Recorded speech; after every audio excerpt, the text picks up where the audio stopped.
Wings of Fire, Book 6, Moon Rising, Chapter 3, Part 2. Living prey up ahead, in the jumble of several voices, both real world and inside her head. Uh-oh. It was even worse than it sounded. The prey center was total chaos, the opposite of the serene, well-ordered library. It was a mammoth cave, open to the air on one side, looking out over a mossy, boulder-strewn slope, towering cliffs and faraway peaks. There was a low wall of rocks built across the bottom of the opening, useless against dragons, of course, but perfect for keeping prey inside. The fast-flowing river swept along the wall opposite the opening, disappearing through an archway into the next cave, and there was prey all over the place. Shaggy, bleeding sheep blundered helplessly under the dragon's talons, yelling in panic. Several speckled brown chickens, quail, and pheasants were racing around the floor, periodically bursting skyward in an explosion of feathers and squawks. In one corner, a fat black bear was squaring off with a dragon at twice its size, growling. Worse still, the cave was filled with shouting dragons, most of which were Mudwing, Sandwing, and Skywing dragonettes, who were gleefully trying to corner the rampaging chickens.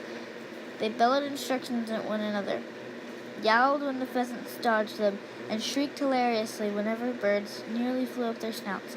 At the same time, their minds were all shouting, worrying, planning, reacting, and it felt to Moon like 100 dragons talking at once. Clay, meanwhile, was standing on a tall boulder in the middle of the cave, trying to shout over all the noise. "Everyone stop moving," he bellowed. "Especially you chickens.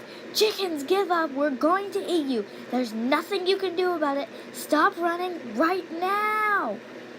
Squawk! The chickens shrilled back. Kinkajou spotted a small mountain of fruit piled near the river and darted over to it. Another rain-winged dragonette was there, picking through the options. Kinkajou shouted something cheerful at him. Moon hesitated, wishing she could sink right into the mountain and disappear. She was hungry, but it was so loud and horribly overwhelming in here. Maybe she could sneak back to her cave and wait until the middle of the night. Surely it would be quieter then. But Kinkajou spotted her as she tried to sidle away.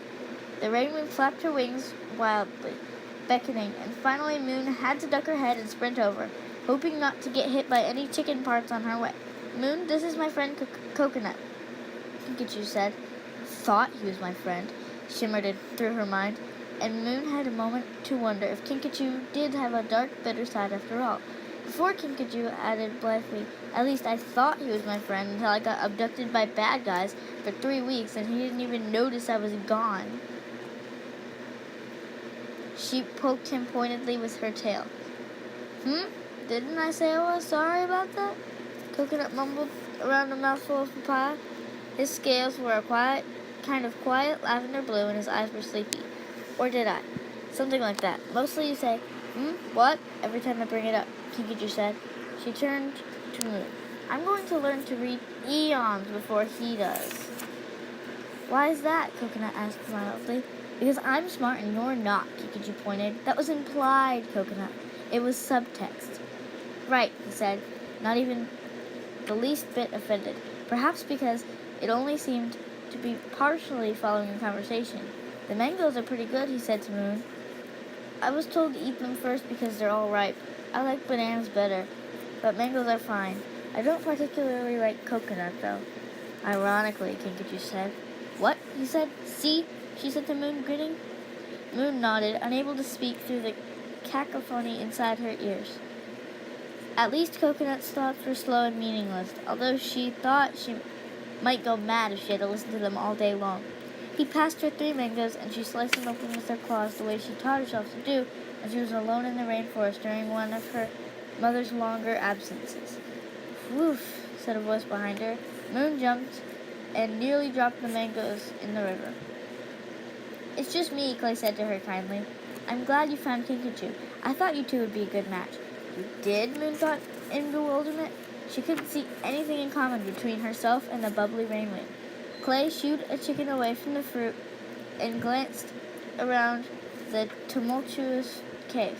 "So," he said, "my plan hasn't exactly gone as planned." Clay, this place is madness, Kinkajou said with a laugh. I know, he said ruefully. We'll try something different tomorrow. I thought it would be fun to bring live prey and let everyone chase it around. That's what we did in our cave sometimes growing up, when the guardians wanted us to practice hunting, but wouldn't let us go outside. But I guess there was a little more manageable with 5 dragonettes than 35. He wrinkled his snout at the nearest panicking sheep. Kinkajou shook her head. I say anyone who is gross enough to eat something that's alive and wriggling deserves to get pecked. You should take those dragons out hunting with you and leave the rest of us to enjoy our quiet, sensible fruit in peace. That's a good idea, Clay said. And meanwhile, maybe I'll get Tsunami to see if she can help me calm things down. He gave Moon another reassuring smile and hurried off the prey center. Moon heard the words quiet and peace and calm, as if from a long way away, through the raucous noise of the dragon mines around her. She could sense something running toward the cave, something like a small thread of pure terror, so tiny it could have been blown away in the breeze, but so intense that she couldn't miss it, even in the howling gale of emotions in the prey center. Who is that, and why is their mind so strange? There was no words to go along with the emotions, and there was something fuzzy about it. Could it be a really young dragonette? She lifted her head and turned to watch for it, but as she did, a vast icicle of cold fury stabbed through her brain, and she staggered back, crushing the mangoes in her talons with an involuntary convulsion. Bright yellow-orange pulp splattered all over Kinkajou and Coconut and the rocks around them. Kinkajou let out a startled yelp, but before Moon could apologize or even get her speech back under control, a louder emotion erupted near one of the tunnels. Catch it! Mine! I claim it! Mine! It went that way! All the Mudwings and Skywings abandoned their chickens at once and bolted over to the side of the cave. Moon felt a thread of fear twist higher and brighter, as if it had been set on fire. And then a small shape shot between the dragons and came pelting across the cave, dodging sheep and chickens. And Moon saw what everyone was chasing, a scavenger! She'd read about them and seen them in drawings, but she'd never encountered a real scavenger before. She'd never given them much thought, apart from stealing the Sandwing treasure and killing Queen Oasis 20 years ago. They were just creatures who happened to live on the same planet as the dragons. But suddenly, this one was right here and blazing in her mind as brightly as any dragon. She saw it spot the sheep and chickens, including the ones that had been caught and half-eaten already. And then she saw it stumble as a bolt of despair went through it. Why can't I fear the scavenger's fear, but not anything from the sheep or the chickens? She wondered. Aren't they the same? The icy anger she'd felt before swept into the cave like an avenging blizzard. An ice wind, pale blue as frozen ocean, with glittering scales like overlapping chips of ice. He stormed through the yelling crowds of dragonettes who were still trying to find the scavenger underfoot, and Moon realized he was chasing this small little animal as well. The scavenger didn't stand a chance. He fled into the worst possible place. Someone in the prey center was definitely going to catch him and eat him, and Moon would definitely have to feel his awful terror as it happened. She couldn't watch it die. She couldn't let that happen to something so scared, so helpless and alive and alone, and clearly aware of what was about to happen to it. Moon bolted over to the scavenger, cut it off as it tried to dodge between her claws, darted left to block its retreat, and deftly snatched it up in her claws. It's all right, she whispered to it. I'm not going to hurt you. It did no good. The scavenger's heartbreaking fear buzzed even more clearly in her mind now that she was holding it. She put its little paws over its head and curled into a ball between her talons. Silence slowly spread across the cave. Moon looked up and found an Icewing only inches away, glaring at her with dark blue eyes. Nightwing, he thought, through a flash of vicious hatred that made her wince. He hissed slowly, exhaling a hint of deadly frost breath into the air between them. You have 10 seconds to give me back my scavenger, he snarled, before I slice your face off.